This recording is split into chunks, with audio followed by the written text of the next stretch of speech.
النهاردة هنعمل كفتة الرز، سهلة وبسيطة صراحة، من أحسن الكفتة. يعني عمري ما دقت كفتة بحلاوتها صراحة. كفتة الرز اللي تربينا عليها تعودنا عليها، أمهاتنا كانوا بيعملوها لنا. هنا خدت معايا بصلة مقطعة مكعبات،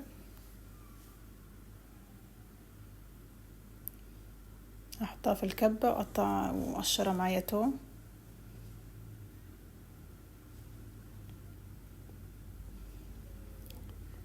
عندي 300 جرام لحمة، أفرمهم في المفرمة مع 50 جرام دهن.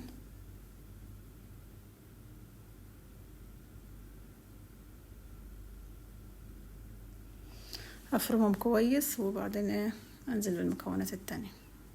هنا عندي كوباية رز غسلاها وصحناها في مصحنة الخلاط، خليها يعني على جنب. يعني لما كنا أعمل كفتة من بالليل بغسلها وأصحنها في المصحنة وأخليها على جنب. هنعملها معاكم خطوة خطوة الكفتة الرز. صراحة بالنسبة لي أنا، لا كفتة حاتي لا كفتة داود باشا، مفيش أي كفتة بتعجبني قد الكفتة دي اللي اتربينا عليها الكفتة دي. هنا الرز اللي أنا طحناه كوباية رز، نزلت بيها على اللحمة،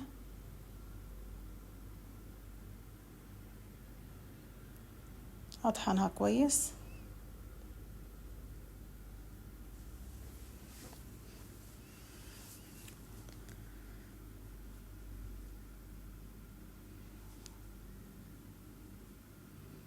طحناها كويس اللحمة مع الرز. عندي كزبرة وبقدونس وشبت مقطعاهم. انزل بالبصل والثوم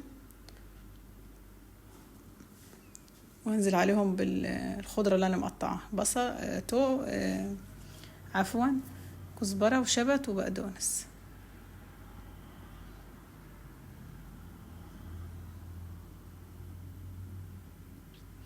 هضربهم كويس.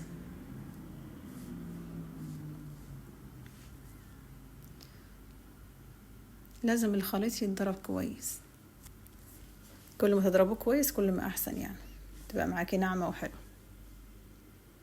كفتة الرز بالذات يعني بصراحة من احسن الاكلات بالنسبة لي. انواع الكفتة هي كفتة الرز. وانا خلطت الخليط مع بعضه. عندي البهارات فلفل اسود، بابريكا شوية، كمون، كزبرة ناشفة، وخلط الخليط مع بعضه.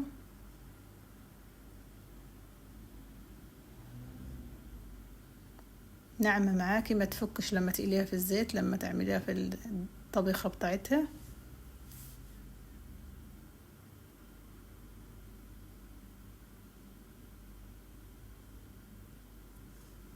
لازم الخليط يتخلط كويس.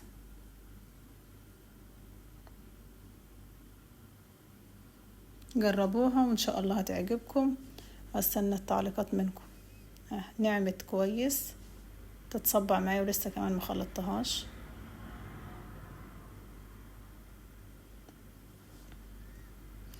لما كانت امي تعملها لنا كنا بنشم ريحتها من اخر الشارع بصراحة. يعني من ألذ الكفتة يعني بصراحة. انا خلصت الخليط كويس، نصبعها.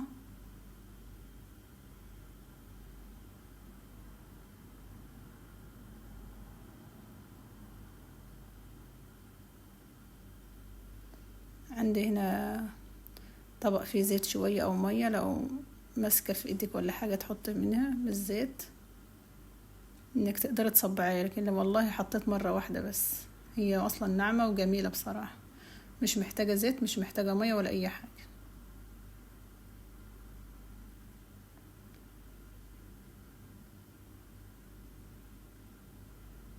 جربوها بنفس الطريقة وان شاء الله ما تبص منك ولا اي حاجة.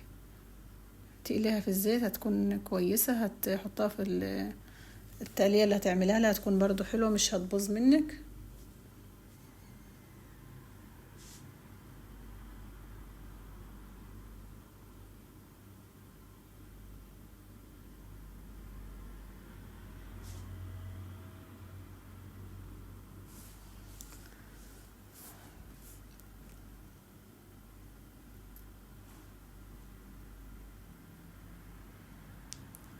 وادعمونا باللايك والشير وتفعيل الجرس. وبعد ما كملنا الكمية حطينا زيت سخن على النار، قدحنا كويس وحطينا في الكفتة نزلنا بيها.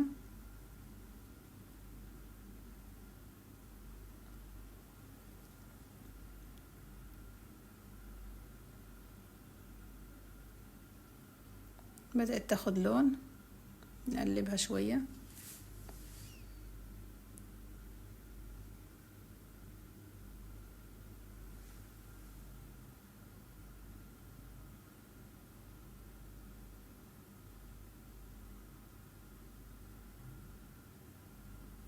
هنشيلها من الزيت ونجهز لها بقى الطبيخة بتاعتها.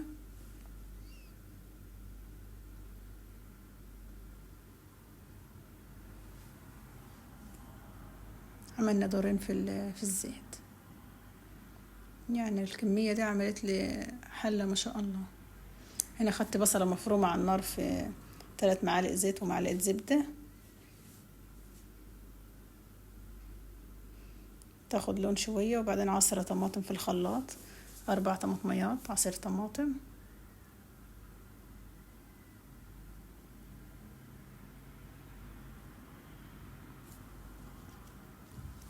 لما تتسبك الطماطم خالص وتحس ان هي اتسبكت، بعدين تنزلي عليها بالكفتة. خلاص هنا اتسبكت معايا، نزلت بالكفتة.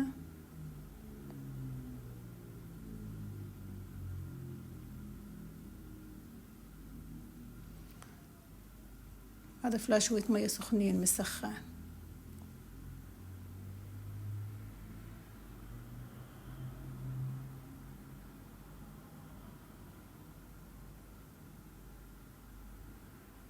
خلاص قدمت معاها رز بشعرية. وان شاء الله يكون الفيديو عجبكم.